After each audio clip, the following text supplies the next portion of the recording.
Hello, my name is Manuel Schönthaler. I am working as an independent author for the free press portal Frische Sicht here in Germany.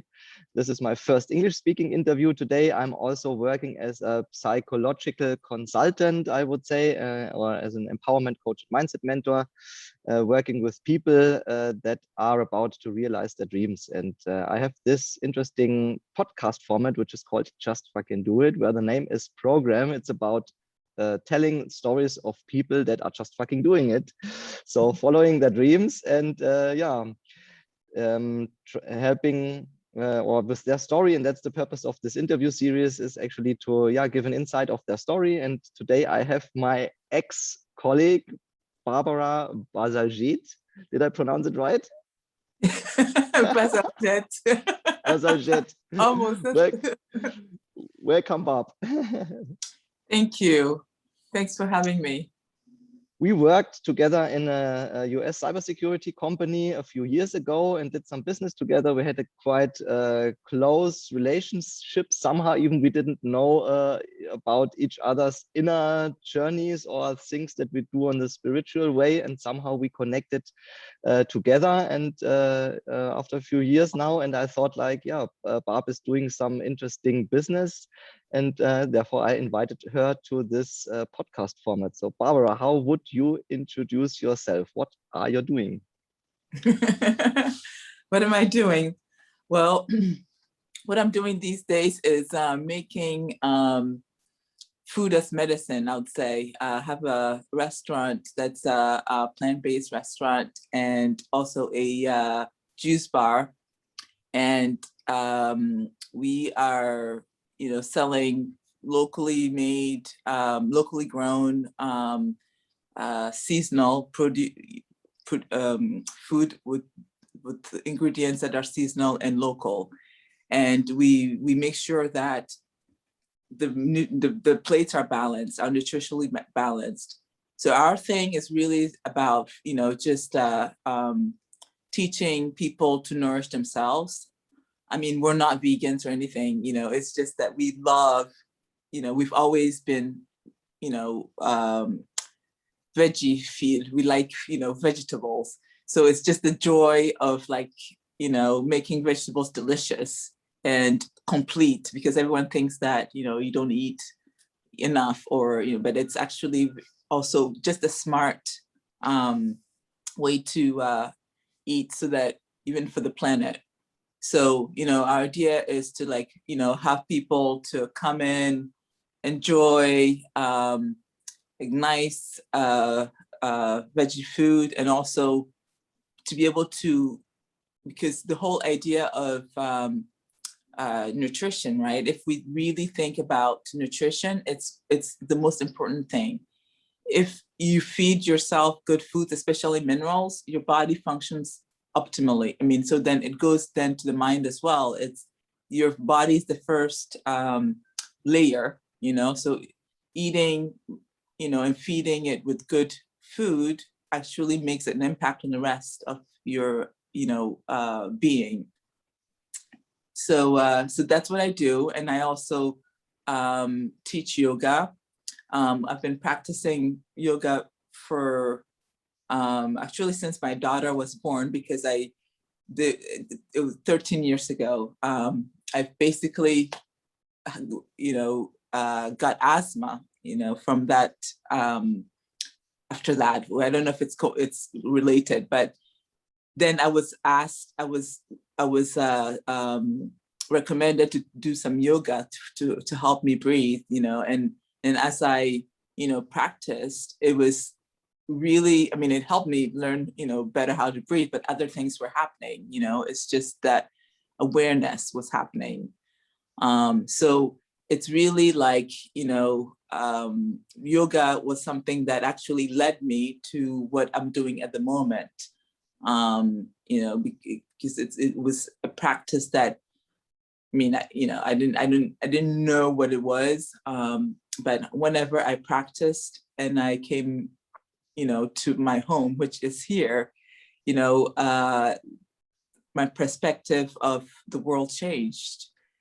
And then it became more of, you know, honoring a moment, because I think it's important for every human being to have a moment where they can have some silence. And sometimes that is not just about sitting down and meditating.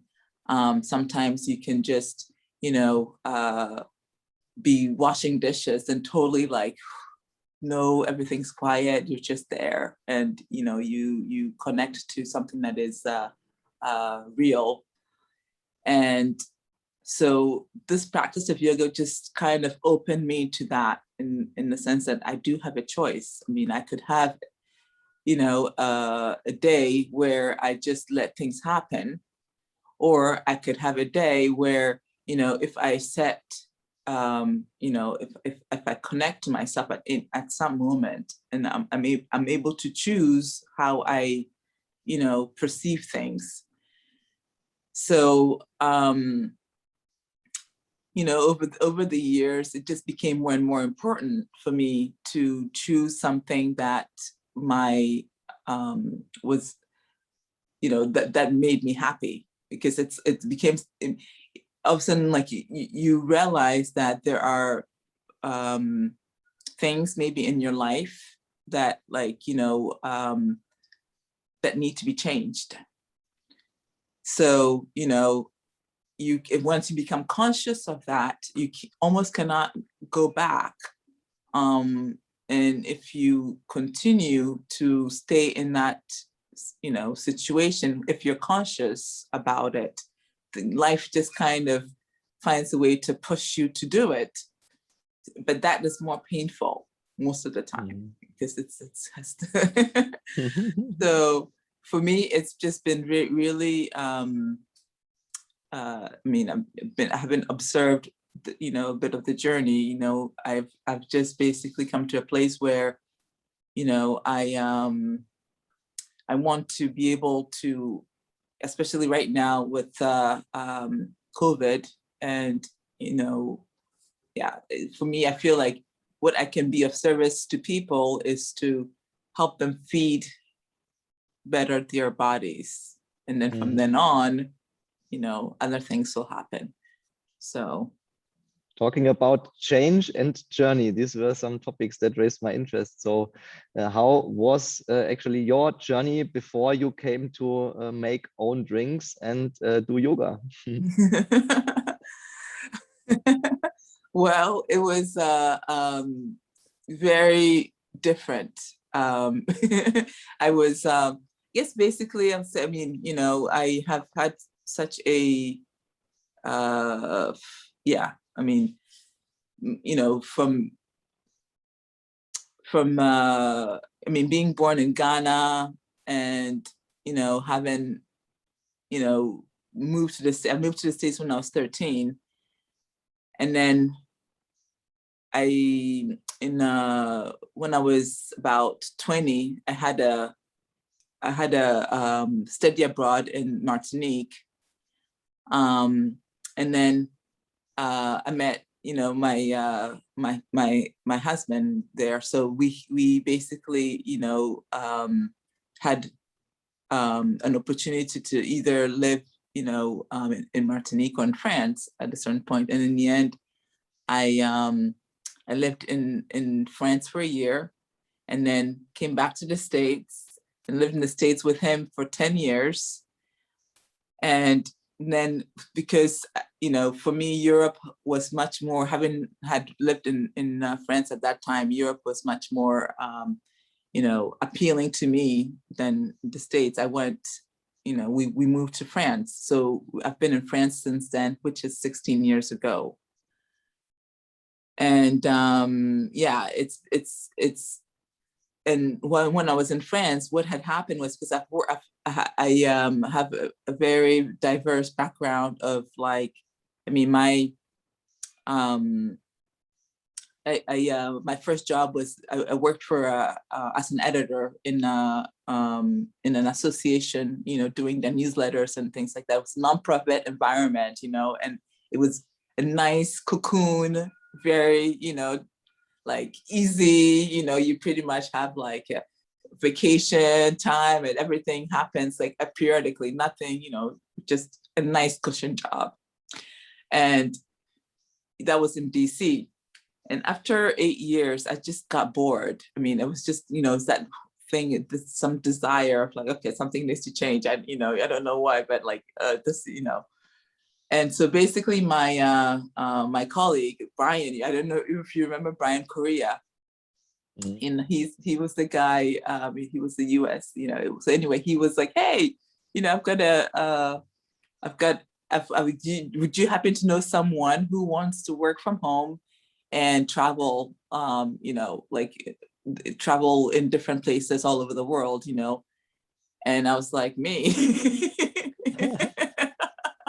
So, I mean, after 8 years, I was like, yeah, I'm like, it appealed to me at that moment, and it was a job that I'd never done before, event planning, and, so anyway, I left this cushion job and jumped into SANS, which was at that time a startup. So it was like, I mean, business world, like, yeah, I mean, it was just a startup. So there's no hours, we work all the time, It was exciting, for me, but I also realized that I didn't have any business background. Like, I mean, if, I was a writer, so that was always something I felt was lacking.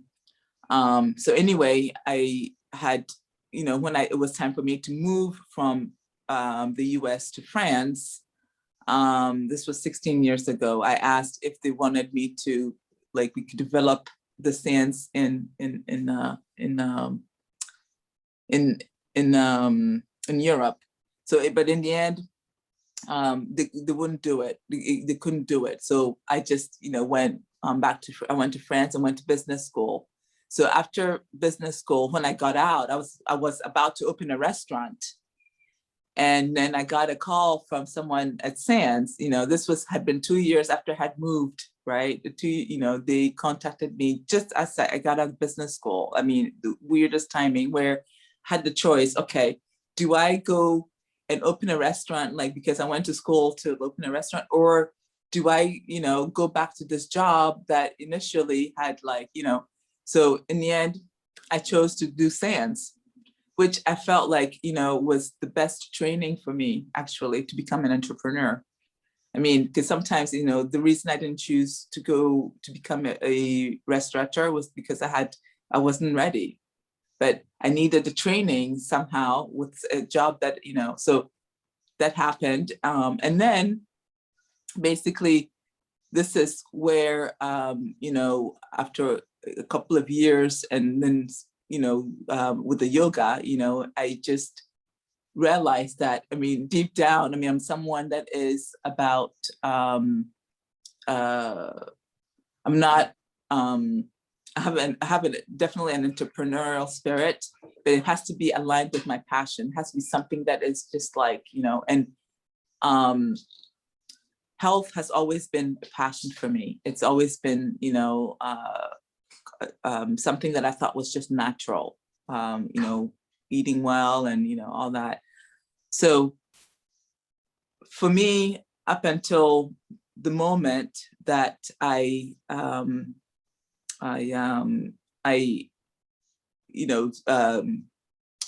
became an entrepreneur, I quit my SANS job. I had, it seems like life had just kind of prepared me to be that. So, I mean, and it's one of those things that I probably would not, how do I say it?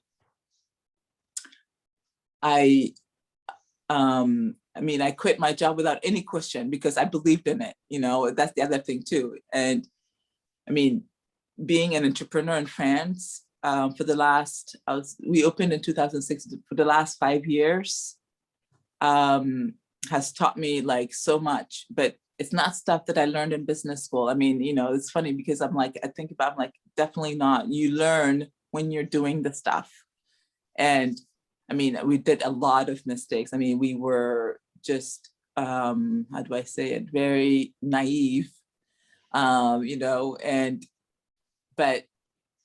it takes a lot of perseverance and resilience. And, it's not like, it's not always a flow. But for me, being an entrepreneur, like when I wake up in the morning and I feel like I have this like living on the edge, it gives me, you know, it gives me, I guess, you know, the satisfaction, you know, of saying that, okay, at the end of the day, I fed this many people, you know, like I got, because it's a very people-based work as well. So like, I feel I also get fed through, you know, what I do. So, you know, for me, the journey is like never, you may get what you may like, even you may have an intention and, you know, you will fulfill the intention for sure, but it just never is how you think it is. So as long as you continue to believe in it and you feed it, even when times just, you know, you have very scary times, that's always, you know, the other side, you know, you just have to cross the other side, and then it's a reward, always very rewarding.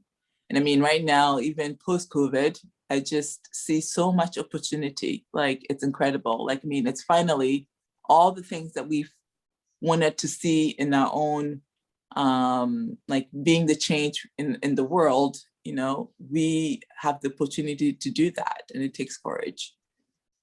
So, yeah. So how did the experience then, you have been working as an event manager when we worked together at that time? So how did that help you in the job or in the journey as an entrepreneur that you are doing right now? And what gave you the confidence at that certain point in time to make that change?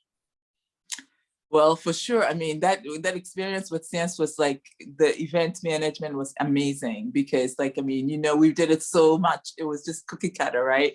So anyway, even in my restaurant, it was, you know, I had events there. I mean, you know, it wasn't just a restaurant. That's the other thing too. We innovated a concept, you know, so it was a healthy food place. We did cooking classes. We had people coming in to offer, you know, workshops on all topics of well-being, you know. So that's the thing. We even our motto was something like, you know, drink your veggies, eat good food, and dare to be better. And the dare to be better was all that event planning stuff. And then, you know, something we haven't gone to yet, but one of the things that we have the intention of doing is to have retreats, to have like experience, juicing retreats, and yeah, that sort of thing. So yeah, for sure, you know. So what gave you the confidence exactly at that certain point in time to do the change, to start into your own business? Because you had the idea already a few years before. Yeah, that's true. The confidence. I mean, you know what gave me the confidence?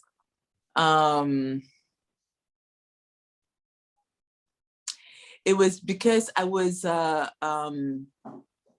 because basically my my husband had like started it already, right? He had just, you know, by going to the market, we were testing it. Like we didn't just get the idea, we tested it, and we saw the enthusiasm that was coming out of it. And, you know, that for me was just the confidence that, you know, it would, because it was being well received. But at the same time, I also felt like, I've always felt, you know, it was something that came naturally to me, like, you know, so that it wouldn't, that somehow, you know, I would, and I mean, at the end of the day, I said, you know, the worst case scenario, I do something else. I mean, you know, so I've never actually, I mean, in all the different changes in my life, one thing that's always been certain for me is that, okay, you always, you know, end up on your feet somehow. And maybe, yeah, and you're always amazed at also your own capacity to, adapt to anything. So, yeah. So looking back at the last 5 years, and also the obstacles that you had in the beginning, probably, and the challenges you had probably during the COVID time, would you do it again? And if yes, what That's a would you good do question. different?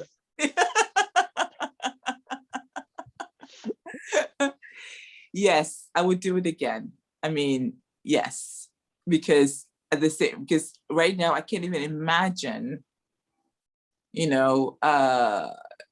not making juice, or, I mean, now I'm adapting it. I mean, for me, it's like have like an idea, like, that actually fits right now in COVID times. I mean, because, one of the things that no one is talking about right now is that is immunity. I mean, immunity. And the easiest thing we could all do is to take care of ourselves, just period. Eat good food, like take care of the mind, these are just the basic things that have never been really taught. So it's a huge opportunity. I mean, for me, I'm like, you know what, life is short. If I'm not doing something like this, that's like my calling. I mean, my calling in the sense that it's a gift I have, and it could be given, it could be, shared, So to be of service in that way is what makes me happy. So, yeah. And I also trust always. I mean, I've always trust always that, we are all where we're supposed to be, in any case. So, but yeah. Talking about trust, probably, and was that always something that that you had in that sense, that where you had it when you made the decision to open to start your own business? I mean, looking back at the time also when you made the change to the US, and then deciding which country to live and how you want to live, and then also during the experience as an event manager, traveling the countries and meeting all the different cultures and stuff like that. So what does trust mean to you and your decisions in life? Well, I mean, trust for me it comes from when I've decided. It's almost kind of like, there's a moment when you go back and forth between, but the moment that you trust, there's something that happens also in your body. You feel, if I have always a test of when someone asks you, like, to do two choices, to do something, like, and say, you've had a long day at work and someone like offers you to come and dig a hole in his garden, right? And the moment that you say, when you can say, oh yeah, well, I really want to help him, but but I'm tired, right? When you think about helping him, you feel good, right? But then the actual what makes you feel better is just to go home. So you can see how your body feels already, in that sense. If you trust, I always trust that into it, how my body feels. If my body's feeling tense, then that's not the good, yeah. So sometimes it's also about being honest with ourselves. So yeah, I mean, I each time that I've had a change, I mean, yes, I trusted mostly that I would always follow my feet. I mean, it's always a bet. It's always like a gamble. You don't know how the chips are going to fall, right? But you always think, no matter what, I would feel even better, knowing that I chose what made me feel the most at ease, yeah, because it's all each change comes with like this sense of discomfort. In the moment you make the decision, you feel comfort, and you know you've made the right choice. So how was that when you made your most important decisions in life? Did you always feel comfortable? And if not, how did you overcome that point? Because I guess that's important to many people that are about to jump. They see this is where I want to go. They see the opportunity. They probably feel their emotion that they really want to do it. But then there's a point where probably fear dominates, or where some thoughts are coming up, or this doesn't work, or this is a challenge, and how should this work and that work? So how do you overcome that point? Well, it's basically, you know, sometimes it's also like I stop, you know, I procrastinate, you know, I just like, okay, if it's uncomfortable, I can't, you know, like, okay, sometimes it's just good to let it go for a little bit, you know, and because obviously if you're kind of in between, you know, two chairs, and I mean, yeah, it's not until maybe something eventually something is going to shift, like that's going to make you, you know, feel more comfortable, or make it clearer of the choice. How did your body-mind connection help you in that decision phase? Oh, you mean the mind connection? Yeah. Well, it's always very, you know, I mean, you're always having that conversation with yourself, right? And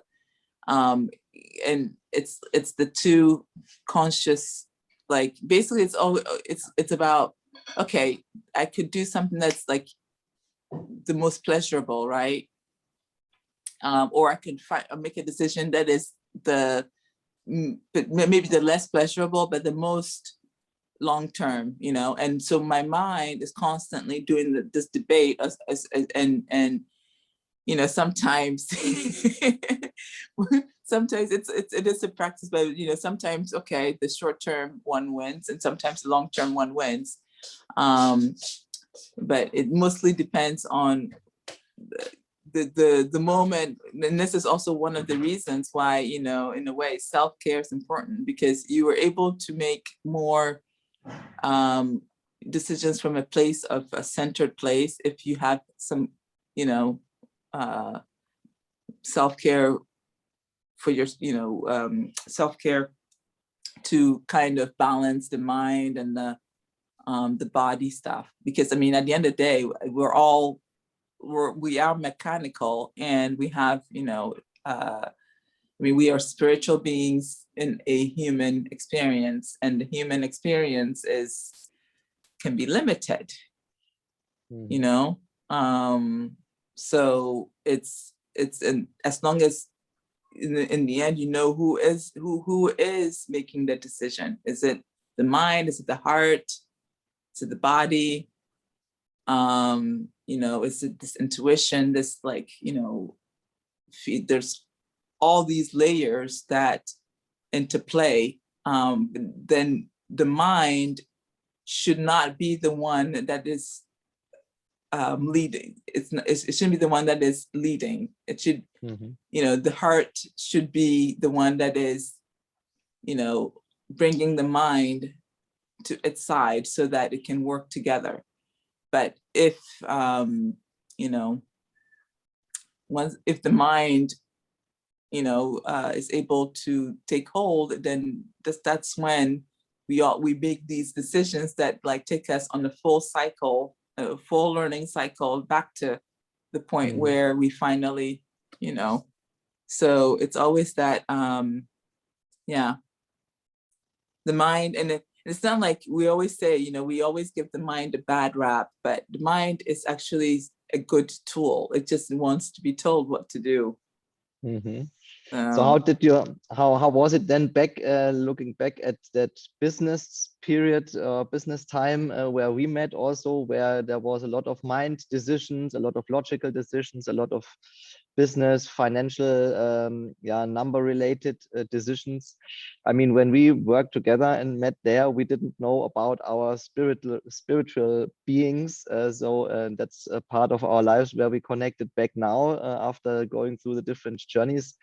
So which role did that play to you at that point in time, and what did you do back then to keep in touch with your heart and with your soul and yeah, with your intuition? Yeah, I know that's the thing. It's true. It's not easy, you know, because yeah, you know, especially because there is that, okay, you have the role to play. You're living in this world. You've got to pay bills. You got to pay, you know, insurance. You got to pay all the stuff. You know, you maybe have responsibilities for your family. You know, all these like pragmatic things, and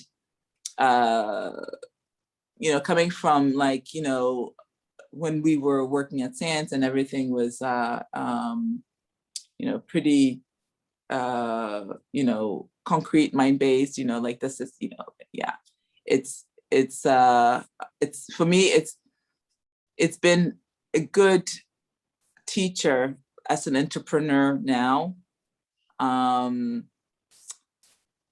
I look at that time when I used to get, sorry, I look at that time that I used to get, you know, really like stressed out, you know, at just being able to do the tasks and being, you know, like, I mean, and in a way, like the yoga, because I was practicing yoga at that time, you know, so, that was amazing to help me. I mean, because I see the difference between before I started practicing yoga and working for SANS and then after. And, you know, it helped me fine tune more of my, I mean, intuition. I mean, even at work, you know, and also sometimes it wasn't about like the stress, you know, like, okay, just breathe, you know, like using breathing techniques. And also like somehow, you know, when you start to connect to these tools, I mean, you know, you basically come back to, you know, your center, and the stress of like, you know, because your nervous system, because it's not just, you know, like it's just basically balancing our nervous system so we can come back to, you know, balance. And so those were some of the techniques I used to cope with those during those times. And I mean, you know, at the moment, it's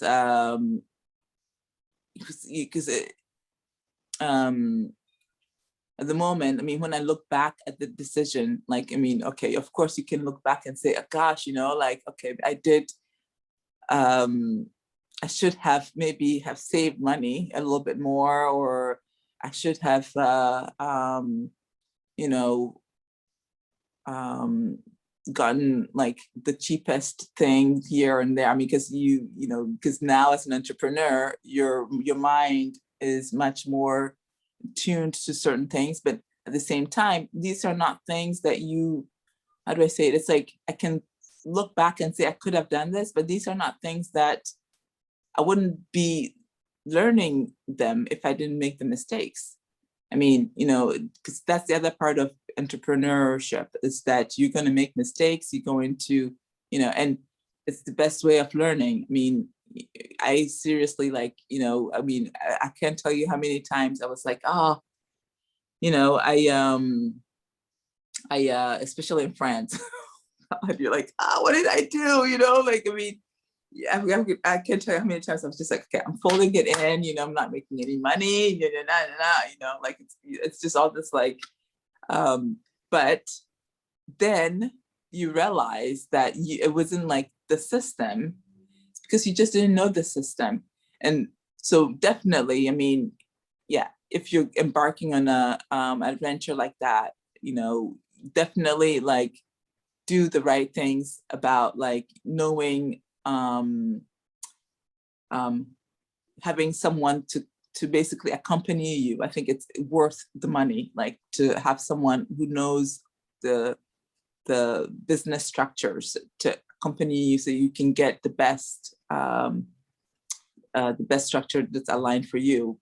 But definitely, I mean, for me, it's not just like, ooh, like, I mean, just because you have the intuition, you shouldn't do the work. You have to do the work, but it's a drive, to, and you will also realize that it's all value-based, so, everything that you, that you want to see in your business, you should become it. You should be it. Mm-hmm. So if you want your business to be, organized, then you have to organize. If you want your, attract, like, certain people with the same values, you have to be that. So that's definitely one of the things I've learned with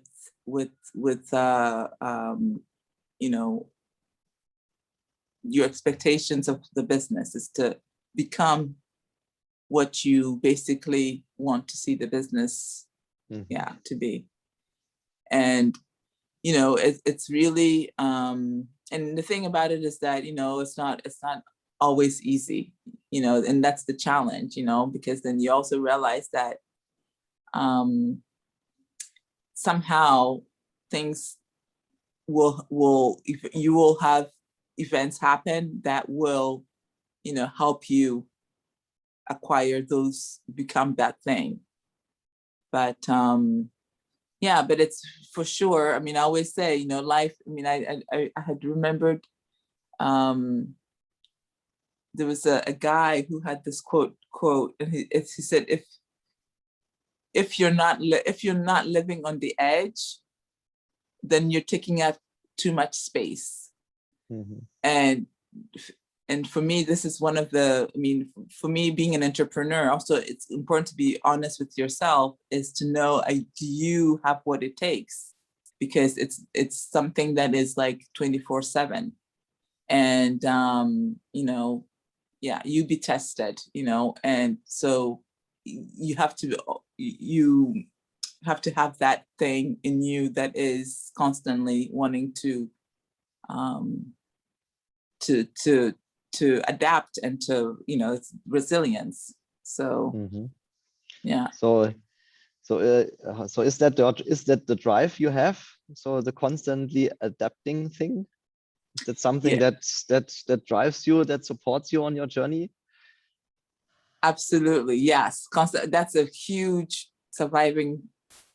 Yes, because then if you adapt, because the only thing, if you resist anything, any change, any, then you end up like getting hurt most of the time. All the energy you're putting to holding on to something is like very supposed to just, okay, adapt, like, I mean, right now with the whole COVID situation, it's been, very, yes, I mean, if with our business, it's like, we're not making revenue. It's but I would rather be out there, because I have this, at least one thing I can do in terms of the lockdown. I can sell food, which is essential, right? I'd rather be selling food than sitting in my house. So that's like the drive that, gets me out there. And it's the drive to say, like, I can be of service, I can, I mean, my little way, and to adapt, and as I'm adapting to the situation, because if I don't adapt, then, I'm gonna get sick. I'm gonna get, I just see it that way, but. Looking at the financial risk that you have been taking, or that every entrepreneur is taking when he starts, he or she starts his or her own business. So how did you handle that part? Because I hear a lot of people that I'm talking to that are about to make that step. Is the question, but how should I pay this? So how would you answer that question? Oh yeah, that's oh my God, yeah. For us, I mean, that's the thing. It's like we started a business with we didn't have much money. I mean, we didn't even have money, and we had money from, like, we borrowed money from family, and even it wasn't that much. I think we started with like 40,000, And then we got screwed during the whole thing, because even like the renovation cost, we had budgeted to like, I think we budgeted about half of 20,000, right? But when it's all said and done, they said, oh, but you know what? You owe us 35, you know, because we under anticipated. So anyway, we had to stop the whole works in between. And then we had to, you know, and the funny thing is the day we basically were like, I mean, we're screwed. We don't have any money. The thing isn't done. The renovations weren't done. We've been totally like, I mean, we ran into an old friend who was a renovator who worked. He's a mason, and he basically, you know, would tell him his story. That's the story, and he said, "Okay, let me take a look." He came and took a look, and he's like, "Okay." He's like, "Okay, wait, let's just do it from what we have," you know. So we basically, when you see our place, it's half undone. I mean, we started, the floors are like, you know, concrete, you know, so we basically just went ahead and opened it the way it was, with the little that was left, and with no cash flow. It was like, I mean, so that's one of the reasons where we had a tough learning, like, you know, but you know, we stuck to it. I mean, and the funny thing is that, you know, I mean, we became the best startup of the year. We won that award in 2017 because of the impact we're making. And we basically, we opened the restaurant. I think there were 5 restaurants, vegan restaurants at that time. We all opened around the same time. And today and there are only 2 vegan places open now, like serving during COVID, right? So it's all, I mean, about the resilience, because that's the thing. It's like, you're going to have external factors, right? But at the end of the day, you have to always adapt. That's not be afraid to, like, you know, I mean, we are probably, you know, our whole concept was based on, you know, like the ambiance of the restaurant was very like easygoing. People were like, it's almost kind of like, you know, a place where everyone knows your name, you know, community kind of based restaurant. And now we're going to adapt to become like a, you know, kind of a catering, like a takeaway, like, you know, what in France they call traiteur. So we've adapted our concept to doing that. And we haven't closed since the COVID. So people are starting to, we have more new customers. So everything is shifting, and we're shifting with it. And it's, yeah, it's interesting. It's interesting. Mm-hmm. You can't base your success on the same things that before of what you know, you have to base your success on being able to, you know, to on your resilience. And eventually, you know, what you are creating value in any case. So, yeah, it's, I mean, I still trust. I mean, I'm not like rich or millionaire right now, anything like that, right? But, you know, I am happy to go to work every day, and somehow always things happen that like make me survive, make me thrive, make me, you know, want to continue on this path. So it's the most rewarding thing I've ever done. I mean, I can't really, yeah. Mm-hmm. So resilience, you say, is an important thing. So I'm thinking also of you as a Black woman coming to the US and being like different, and then probably surviving or showing your own resilience basically in a man's world. I mean, I remember we have been in the cybersecurity world where like 95+% were men. So how was looking back at that time? So how did you survive, or how did you build your resilience in that environment, and how did that help you to do what you do today in terms of adopting? Yeah, I mean, for sure. I mean, when I was came to the States, it's funny because I didn't even think I was Black, and because I mean, growing up in Ghana, it was like most of us were, Black, so it wasn't like a question of like, okay, you're different, right? So you go to a place and you find yourself, you're different. Like, I mean, and just because of the color of your skin, you have to be aware of where you are, your neighborhoods, restaurants, stuff like that. You always constantly aware of the color of your skin and your place in the society. And I mean, for me, I think the fact that I was brought up, I mean, in Ghana was a strength, because it wasn't like, I always said, like being African American, born in the US and being like brainwashed or having that being inferior for all your life, you don't know anything else than that. Supposed to, I mean, for me, it was like, well, I've been in a place where, I mean, I've never actually considered, so this is actually really silly. Like, I mean, so that just always never bought into that, kind of frame of mind. And I never really, because I mean, even in school, it was, the Black Americans didn't accept me because I was too white, because, I want to be, I was maybe more studious. And then, the white community was also like, I mean, you're Black. I mean, it's like, people used to, I remember when I first came I first moved, people used to say, if in Africa, I lived in trees and, stuff like that, right?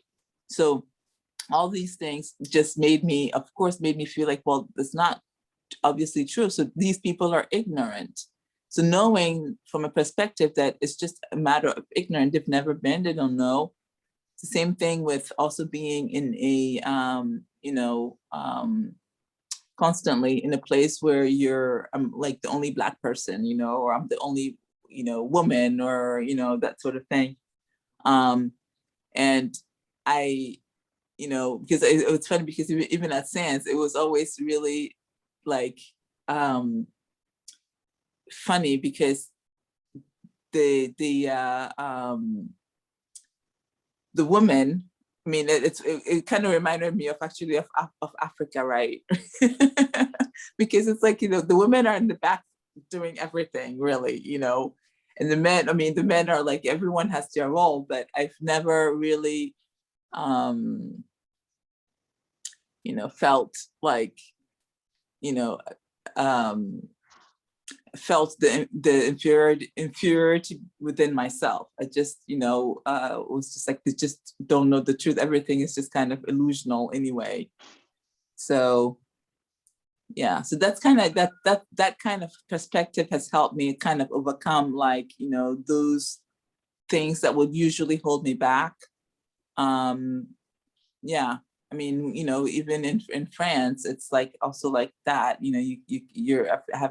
I wasn't born in the French system. I mean, it's, I'm all Black, I'm a woman. It's like all the whole, and I've never really made it like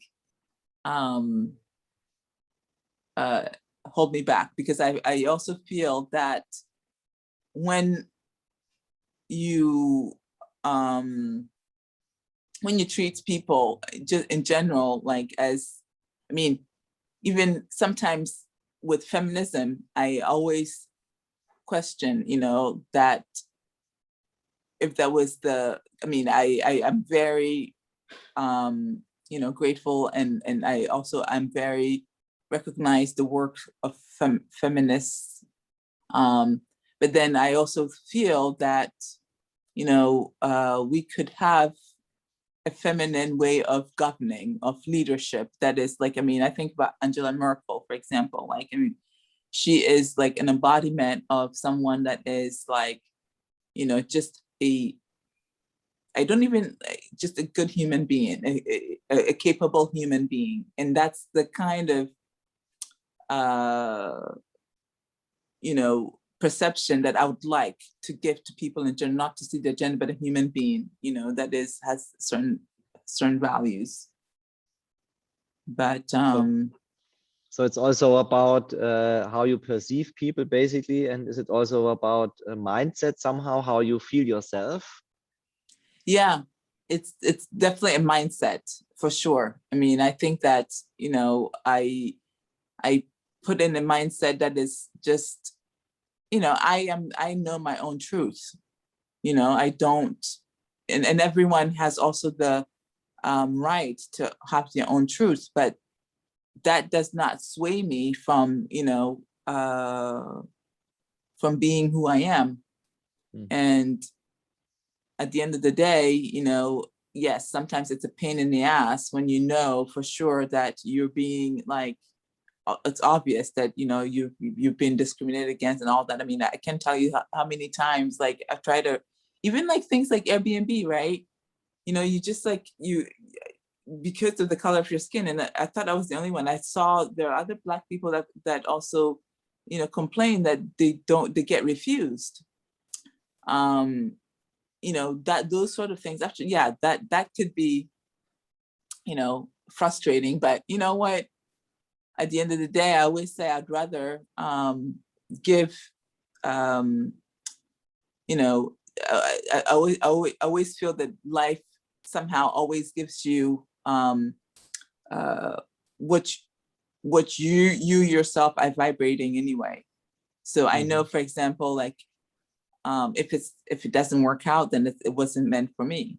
So I just, you know, yeah. So how do you looking at the current challenges during COVID times, also as an entrepreneur? So how do you perceive these mindset things, how people perceive certain things as being right or being wrong? Do you see something in your environment where you have to deal with as an entrepreneur offering your services that changed during these last 12 months? And how do you deal with it? Yeah, I mean, basically, yeah. COVID has been very, you know, I mean, a huge teacher in dealing with these types of, I mean, there's I mean, dealing with where you stand on many things, right? I mean, there's so many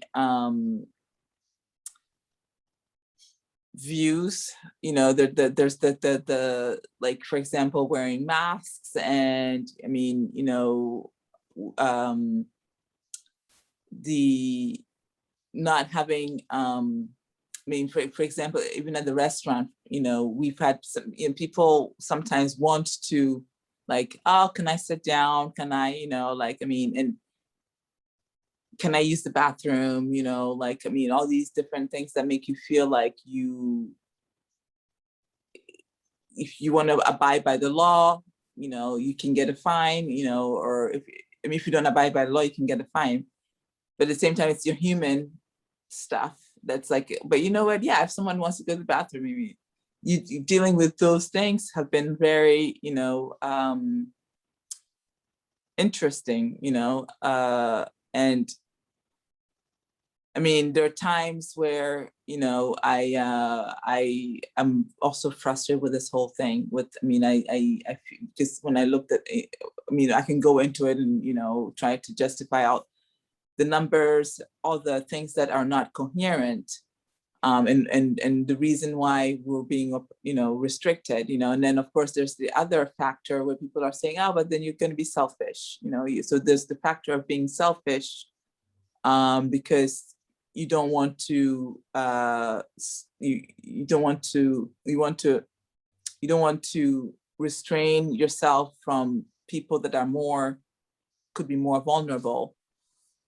But, you know, so these two kinds of views is what I've seen around all the time. And you always have to kind of position yourself someplace, and being, I mean, and, you know, our clientele, I mean, mostly are, you know, more freedom-loving people. And so they're, you know, it's hard to, when, you know, yeah. but most of the time what I do is, case by case, I want, if someone had to, someone was dying in the street and, yeah, it's not, because then it doesn't make sense, right? We're trying to save people from dying, yet someone needs to use the bathroom and yeah. So looking at empowerment, so where do you see the chances that this could also help people to empower themselves? Also looking at, I mean, we have been talking about transformation or adapting to new situations, and we have been talking about resilience and finding the way, also overcoming obstacles, taking financial risk. So how do you see this as a chance for people to empower themselves to find their way, probably find out what they really want to do? Because what I see is, working with people following their own dreams, that this is a huge transformation time where a lot of people realize that due to the changes, they can work less, they earn less, they are restricted in different areas of their life. So they reconsider their concepts of life and find out that they probably want to live a different life. So what do you see? How do you see the chances to empower yourself? Talking about people that probably watched the interview. Oh yeah, definitely.